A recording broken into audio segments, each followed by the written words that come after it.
sports are really important vehicles for relationships. We have purpose. We have a why. We bring people together. We connect. I feel like God is our greatest supporter and our greatest coach.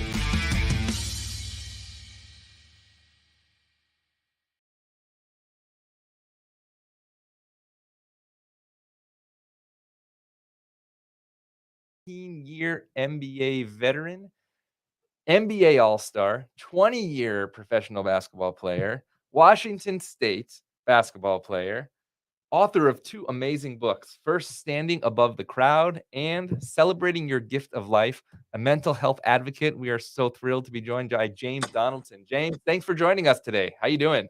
Hey, thank you very much. I'm just blessed. It's been a beautiful day so far up here in the Pacific Northwest. This is what we wait 9 months a year for the beautiful weather to come in. Come on down to Southern California, James. It's every single day. I know. I've been down there before. I know.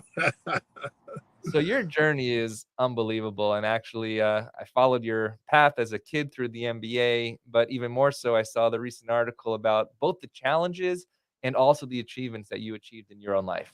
I want to start with the basketball journey because in your book here, Standing Above the Crowd, you speak about being a tall person in the world that people assume that you play basketball, but you actually didn't even hit the basketball court until you were, I believe, a senior in high school. So that's right. People were urging you to play basketball, but you really didn't take the bait. So what made you realize, you know what, I'm going to use maybe my God-given physical ability to play some ball? Well, it took a great mentor.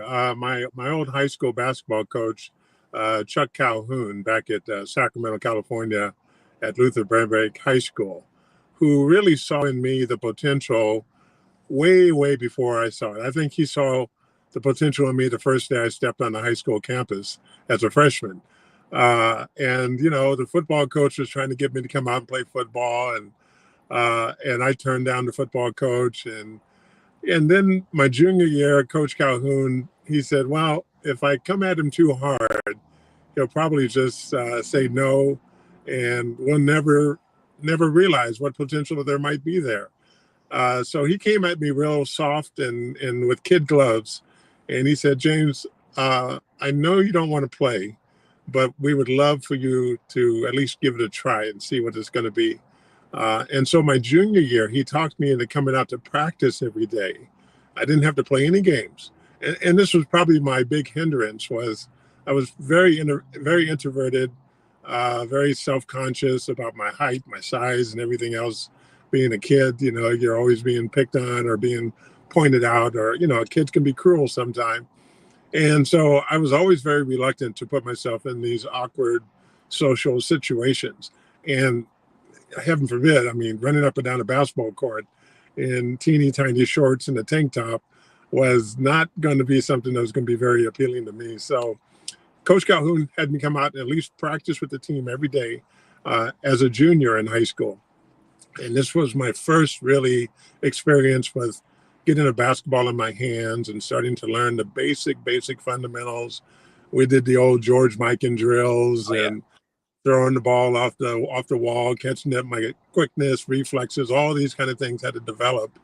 And I played during the summer league just a little bit between my junior and senior year. And then my senior year is when I played my first official basketball game. Mm-hmm. And so you played, it's your senior year, and then not many people basically play your senior year of high school and go to a Division I athletics. I mean, you speak in your book that, you know, the amount of kids that want to take it to that level, and you really speak about the idea of success. You say there's a difference between being successful and staying successful. Maybe you can describe that difference of what it meant to take to the next level to play for George Raveling at Washington State. Well, it's like hitting the lottery. You know, we hear all these stories about these lottery winners. They win a big jackpot. They're successful in our material way that we rank things and people in society. And then they quickly go through all that money in a matter of a few years and they're right back where they started. So there's a difference between being successful and staying successful, is what I'm pointing out. It requires a lot of hard work, a lot of discipline, a lot of perseverance. and you just have to keep on going, going, going. You can't say no. You can't stop. You can't take days off because you don't feel like it. It's something you have to really dedicate yourself to. And that's what I did. I eventually fell in love with the game of basketball. I wanted to see how far I could go with it. I had no idea that I would be a professional basketball player. My first 2 years at Washington State University, I essentially set the bench and just worked on practice every day, worked in the weight room, became a better athlete, bigger, faster, stronger. And my junior year is when I really started blossoming into a bona fide collegiate basketball player at Washington State University and started getting some recognition, all Pac-8 honors at the time. And we had a pretty good. Are we going back to Pac-8 with the USC UCLA thing, or what's going on there? Hopefully not, but I think we need to keep it at the Pac-12 if we can. Got it. But we were in the division, in the conference. UCLA was always going to win the conference every year. They were coming out of the John Wooden years, and they were still really top ranked for many years after that. So we were never going to win the conference and go to the NCAA tournament back then. But we were competitive. We had very good teams. We won, 16, 17, 18, 19 games a year. And that's where I made my mark and started getting some recognition as a basketball player that might be able to do the NBA thing. And so you talk about the 3 Ds, your way of being and staying successful. I believe it's desire, dedication, and discipline. And that comes from different moments of your life. Actually, yesterday I was talking to a child who was going to celebrate his bar mitzvah about Abraham's faith in the Bible. And I pulled out your book and I said, here's what it says in the Bible, but this is what James Donaldson said. And I think Abraham followed that same path: desire, dedication, and discipline. I want to start with the discipline because you talk about your father and him being in the U.S. Air Force and him really never missing a day of work. Talk about your father's influence on the idea of discipline in your own life. My dad, God bless his soul, just passed away last year at 94 years of age. But for all those years, he was so disciplined. His military training, his push-ups, his sit-ups every day in his bedroom to start his morning off. He ate well. He took care of himself. He never made excuses. He went to work every single day and took care of the fatherly duties that a father has in a family, keeping a roof over our head, food on the table, and making sure that we were all in a safe, secure environment with my mom and my siblings. So that's where I really learned about the art of discipline. And, it comes in handy in so many different aspects of life. Of course, being an athlete, being anything that you're going to be successful at, you have to be disciplined. I got into martial arts for about 12 or 13 years during my basketball career, and that requires a tremendous amount of discipline as well. Keeping with your forms and your movements and everything else. And so discipline has really been a huge part of my success. And how does that work in terms of the NBA and coaching? You've worked with many different coaches, George Raveling and 2 that I personally love that never met yet, Pat Riley and Lenny Wilkins. How do different disciplines relate to different styles of players, where some people are going to relate to this and some people are going to relate to that? George Raveling was the old school disciplinarian type, cut out of the Bobby Knight mold and those kind of guys. Yeah. And that suited me well. It didn't suit all the players well, but it suited me really well, especially back in the 70s and 80s. You can't get away with that nowadays, but back then, that's how we trained. That's how we were coached. I had other disciplinary coaches, Pat Riley, as you mentioned, Dick Motta with the Dallas Mavericks, Jerry Sloan. Whoa, you talk about disciplinarian. Wow. These were old school coaches that only knew one way, and they would challenge your manhood. They would challenge you every single day to be the best that you can be. And they were doing it because they wanted you to be the best you can be. Like my high school coach, they saw the potential in you that you don't even realize. Yes. And you don't realize until you tap into it. So you talk about the different mentors that you had, and of course, all of our kids look up to the Michael Jordans, LeBron James, James Donaldsons. But one person you said as a mentor was Bill the Crosswalk Man. And you don't often think about the person that you walk in through every single day is going to be a mentor, but you always search for his wisdom. When you Yeah. went to school, who was this guy, Bill the Crosswalk Man? Well, he was an old retiree who was just kind of filling his time being a crosswalk guard. This was when I was back in elementary school. Right. And, he always seemed to have a moment to say something positive to me, whether it was, tie my shoelaces or, pull my pants up or, don't drag my books on the ground, carry them the way I'm supposed to carry them. I mean, these were just subtle reminders. He wasn't getting on me. He wasn't riding me hard. I was just a kid, elementary school kid, but I always looked at those little pearls of wisdom as something that was very valuable and helped me realize that there are people out there in this world that really care about you. Yeah. For no other reason than they just care. That's just their nature. They don't want anything from me. I had nothing to give Bill the crosswalk guard as a third grader or fourth grader. I had nothing to give him, but he cared about me. And I've come across so many of these wonderful type of mentors through my life. All my basketball coaches, business associates, community leaders, people who just really care about me, the person, and don't want anything from me, is really what makes life so rich and rewarding. And it's got to be hard as a professional athlete, because I know you write that some of the tips when you're talking about success, be careful who you surround yourself by, because at your success, of course, they want to be your best friend, but at your lowest point, it's like, who are you? Yes, yes. Well, this comes back to getting to know yourself first and foremost. Yep. If you don't know you and what you value, what are your morals and your values, you are prone to be taken advantage of by a lot of people out there, especially when you get into the trappings of being a professional athlete. Girls come out of the woodwork. Relatives come out of I had relatives in every single town we went to. All of a sudden, they just come out of the woodwork. They say, "Oh, I'm your second cousin. Your third, fourth cousin removed," and you kind of let them into your little world for a moment just to see who Right. they are. Uh-huh. But then you have to be on your safeguard and realize that a lot of times, at some point, they're going to be putting their hand out and asking you to help them with something or another. 9 times out of 10, anyway.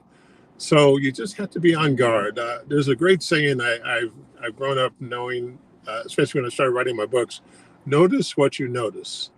And Notice it's what you notice. notice what you notice. And a lot of times we kind of disregard what we notice is right in front of us. These flaming red flags that go up, and we don't really take notice of that, but you have to notice what you notice. Funny that you say that, because you have a quote by Churchill that says, "A pessimist sees the difficulty in every opportunity, an optimist sees the opportunity in every difficulty." And when you say notice what you notice, you talk about the red flags, but I also think in the faith world, it can work the opposite, which you also write about, saying often we don't notice what we notice, which are the blessings in front of our lives. Small little things. When you talk about your career in Europe and a lot of the players just sort of sit in their room and don't go to the game, you said, "No, I'm out on the beach. I'm learning the language. I'm talking to the people." So how do you Yes. take notice what you notice and bring the blessings into your life as well?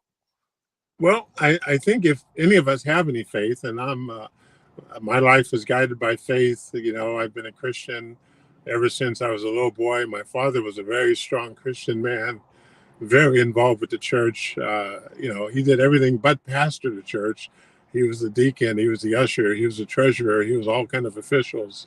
Um, and he made sure that we went to church every single Sunday, and that's how I grew up. And I still go to church every single Sunday. It's part of that discipline we talk about. Mhm. But I think if we realize how truly blessed we are, we don't have much cause to complain or cry about much.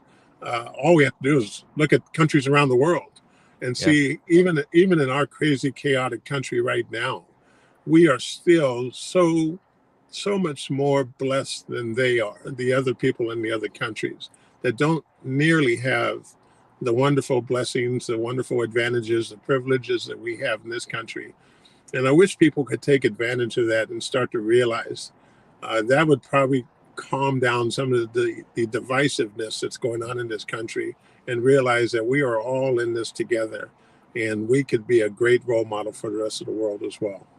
So I want to have a little fun with your basketball career because I never had a chance to step on an NBA court. And one of your nicknames was Dukes. You talk about safeguarding your sort of boundary, and you did those with these guys right here. Here's a little recap of your tussle with, I believe, Mark West.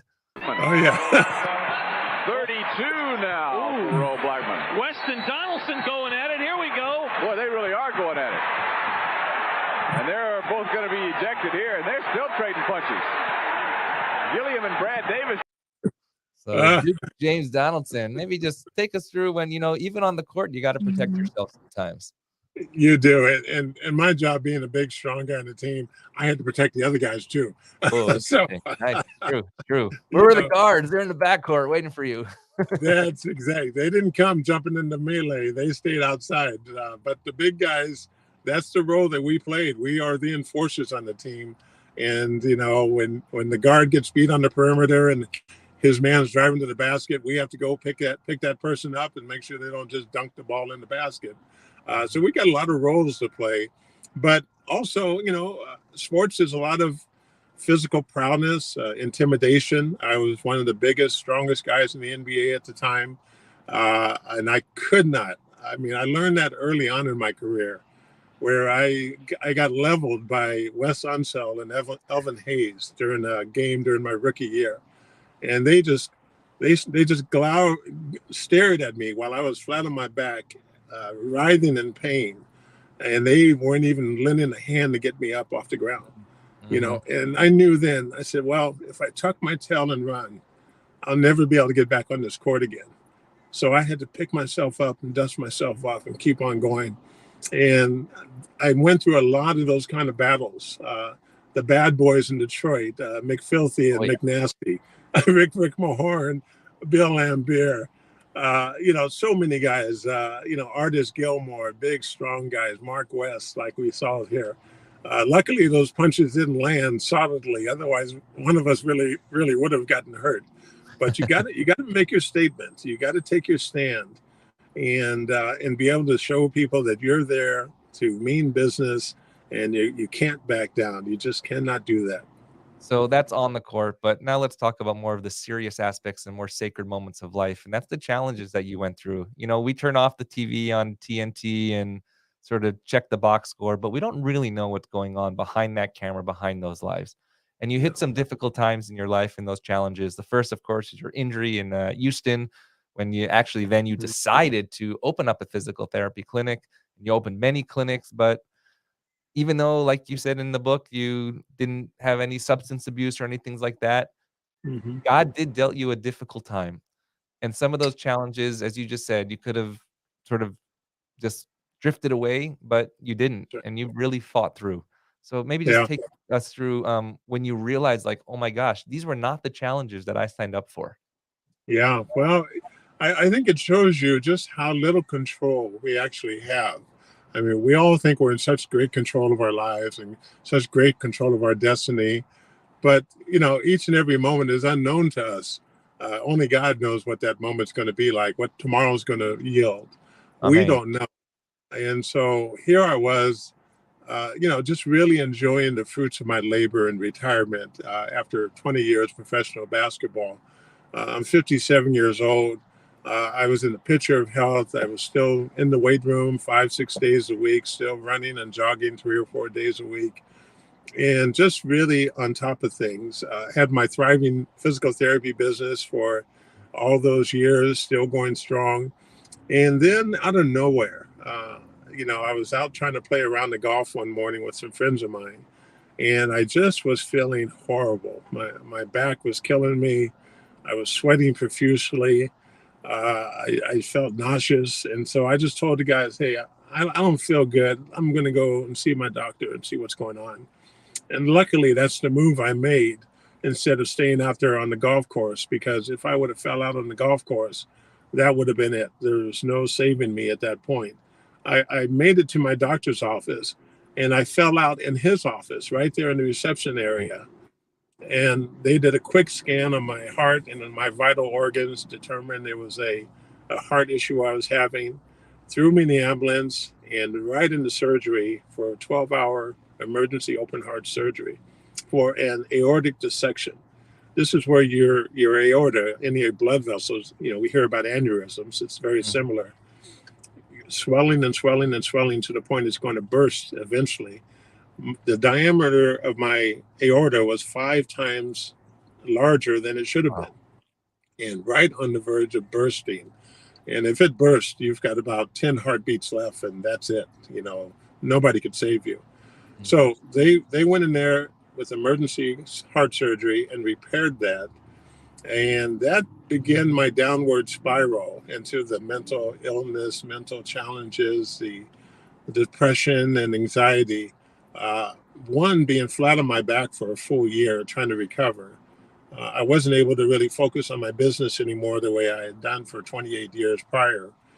And, I had one surgery after another. This was 2015.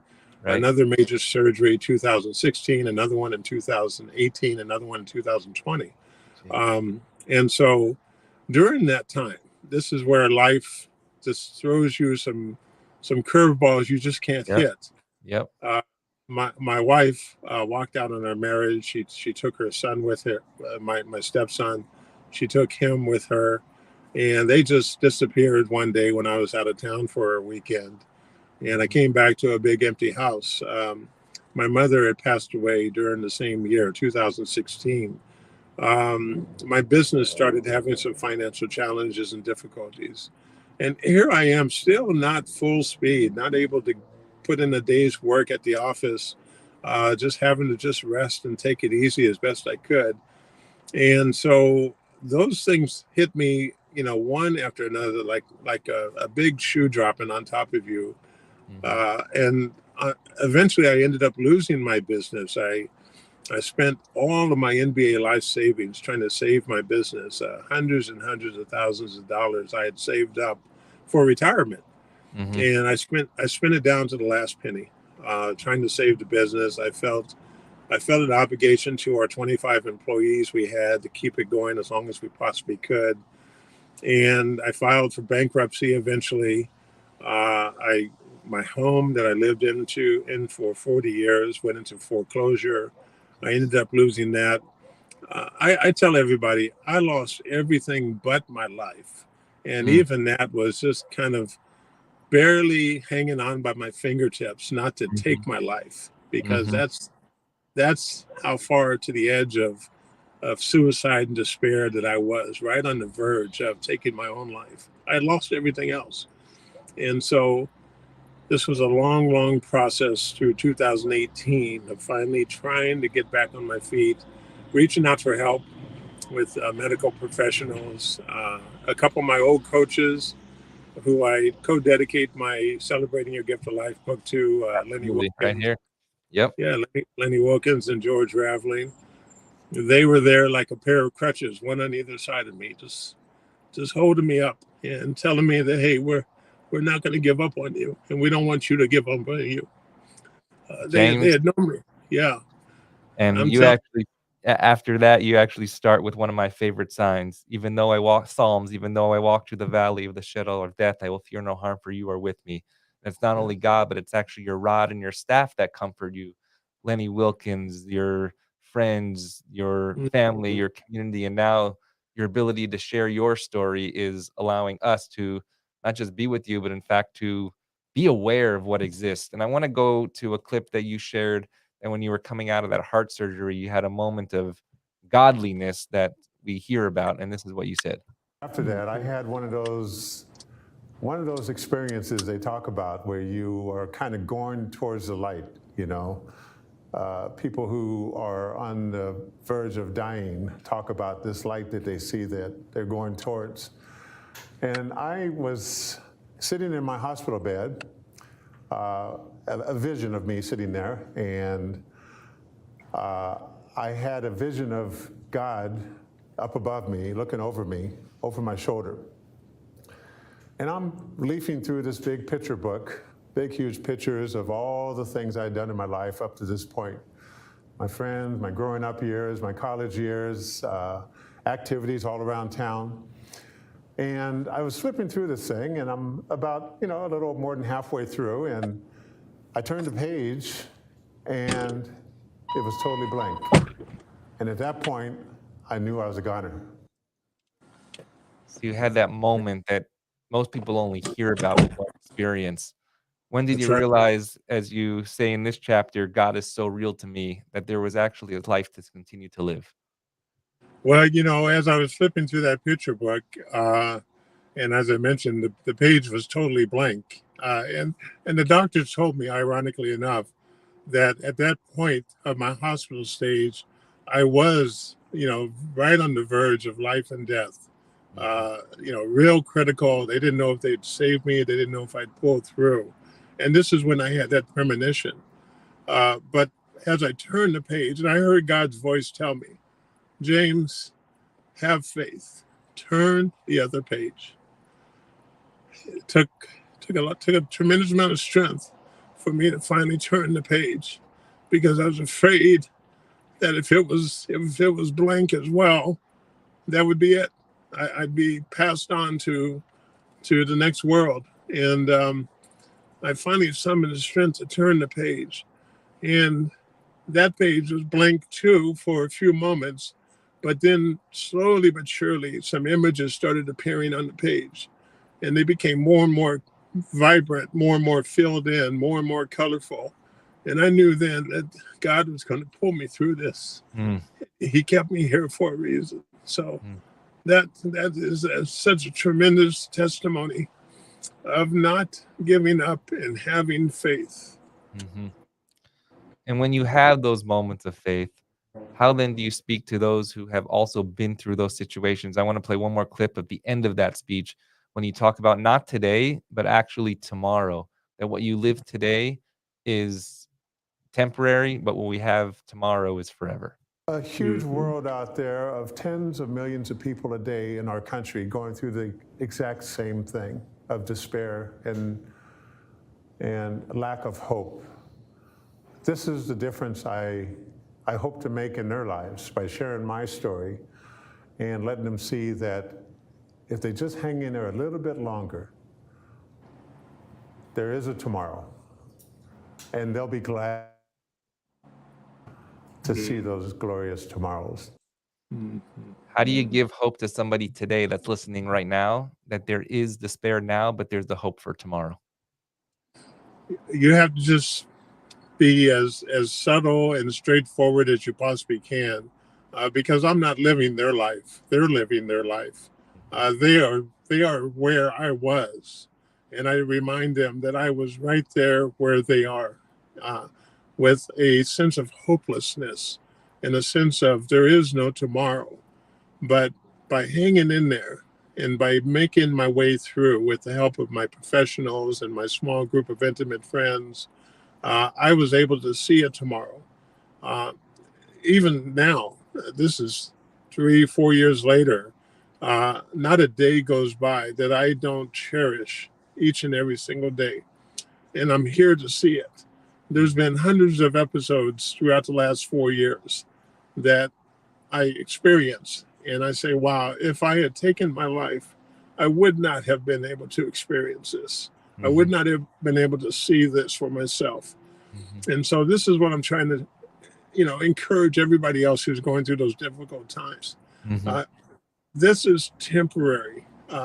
It's just a temporary part of your journey on life.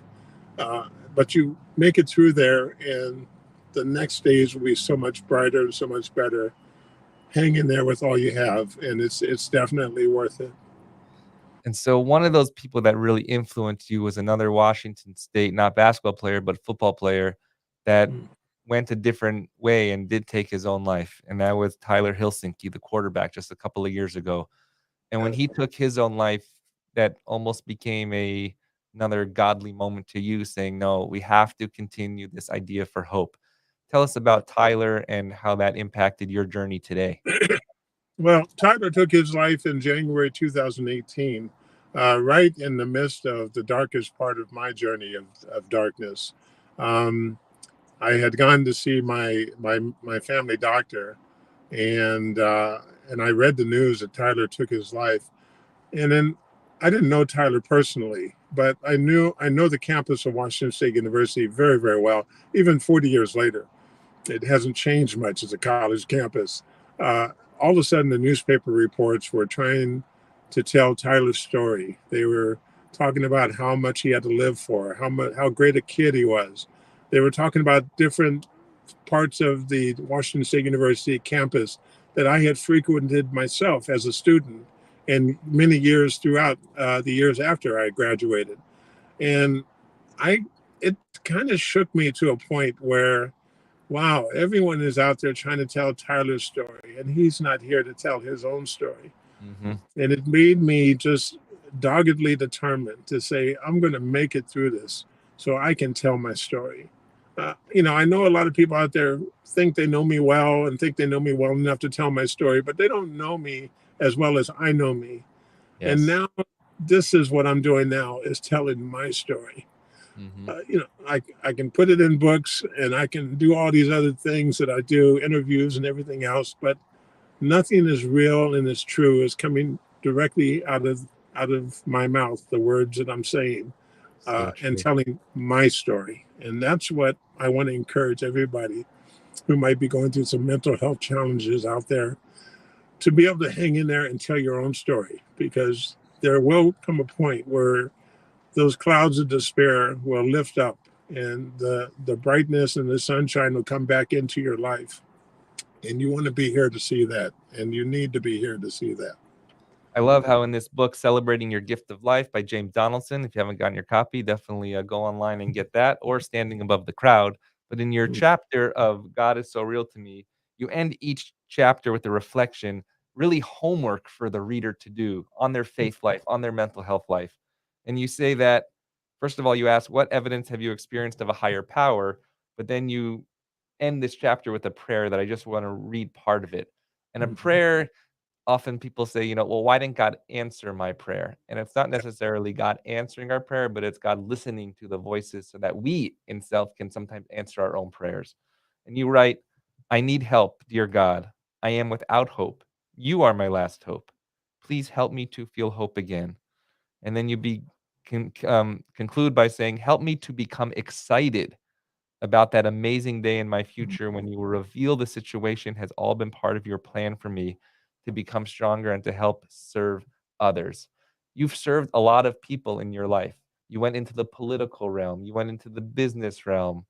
How then do you not have the shame and embarrassment to say, you know what, I too need help, and and you write about this, and I need you there for me, even at 2 a.m.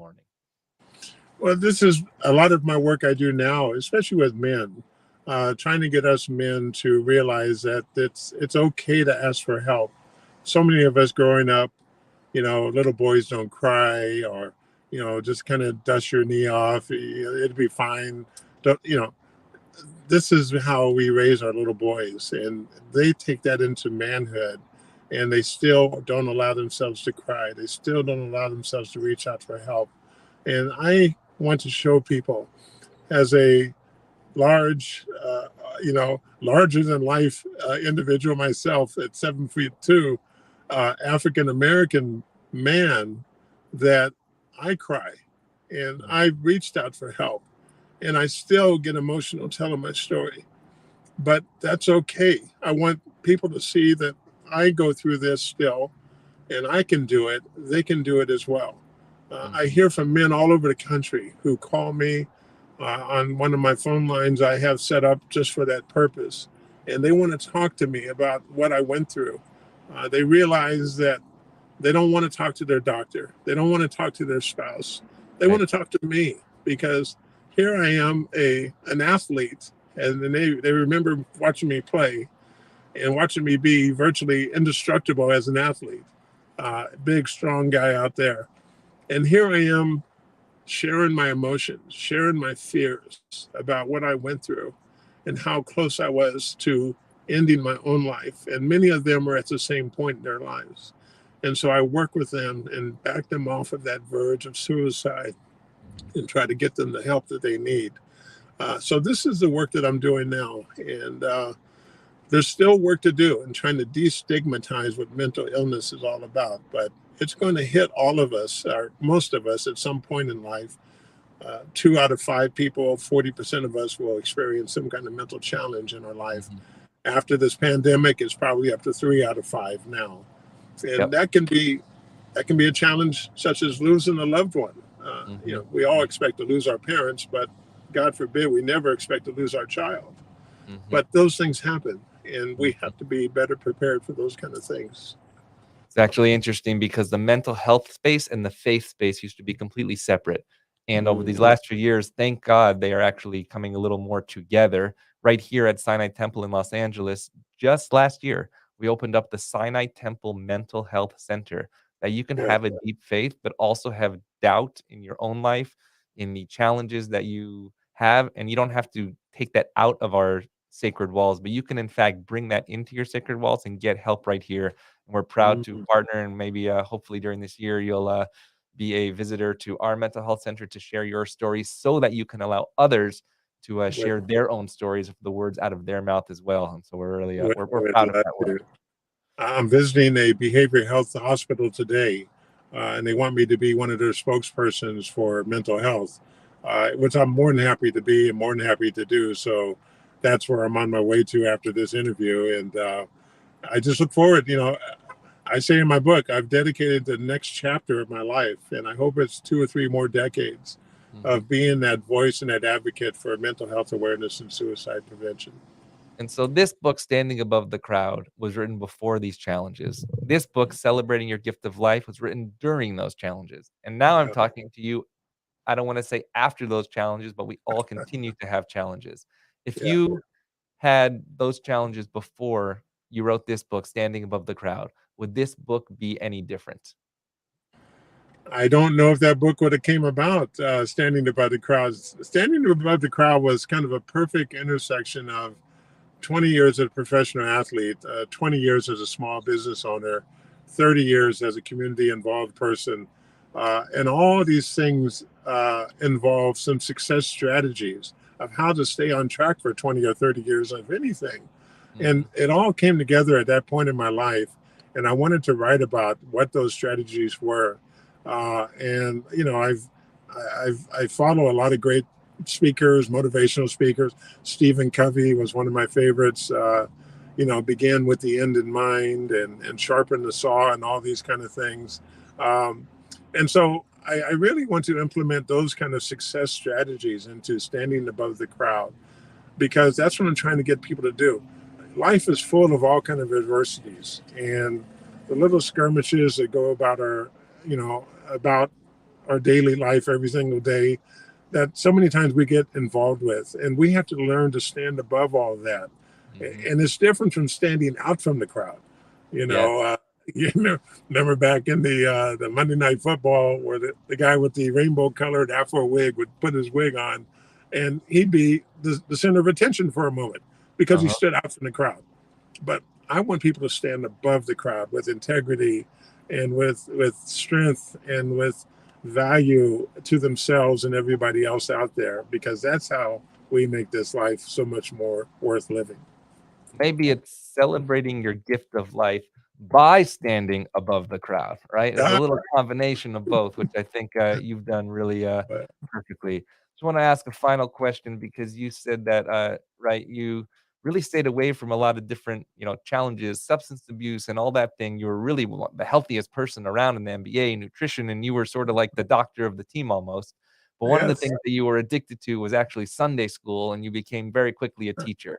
What lessons all the way back then in the church, in that Sunday school, favorite biblical story or something like that, that you really take to heart today, that you enjoy teaching the next generation of kids to have a strong faith? Yeah, those Sunday school teaching days go way back to junior high school, when I was 14, 15 years old or so. And I'm teaching the younger kids, this 5, 6, 7 year olds, about some of the lessons that Jesus taught us. And basically, how he was able to bring people together and love each and every one of them, no matter how different they might have seemed, and how different they might have looked, how what education level they had. Jesus was all about love for each and every one of us, and his teachings were all about teaching us to love our neighbor as we would have our neighbor love us. And those kind of, Sunday school teaching lessons, especially for kids, are pretty simplistic, and we kept it simple. But that's really was the essence of it, was helping our children realize. And this is not what they're getting nowadays, unfortunately, in the schools, and especially public schools, with all the critical race theories and everything else. It's teaching division and hatred and spite. That's totally against the teachings of Jesus. Jesus says, hey, I made each and every one of you in my image, and you are all a reflection of me. And he wants us all to go out there and spread the word and love each other as best we can. And so that's what I really remember teaching some of the younger kids when I was coming through being a Sunday school teacher for the time that I was. And it's still something I still teach people every single day, just by being a good example of what a Christian is supposed to be. And I take it seriously. As both of us are part of the Abrahamic faith, my motto really is Abraham. And in fact, in the book of Genesis, it says in Hebrew, Lech Lecha, it means go on a journey, leave your house, leave your parents' house, leave your country, and go to a land that I will show you. But we don't know where that journey is going to end up. And it's a very powerful moment that your journey is continuing, that our journey is continuing together. And I know you begin your book by Psalm 23, though I walk through the valley of the shadow of death. But I want to conclude this interview with one of my favorite Psalms, and that's in Hebrew. Zeh hayom aseh Adonai.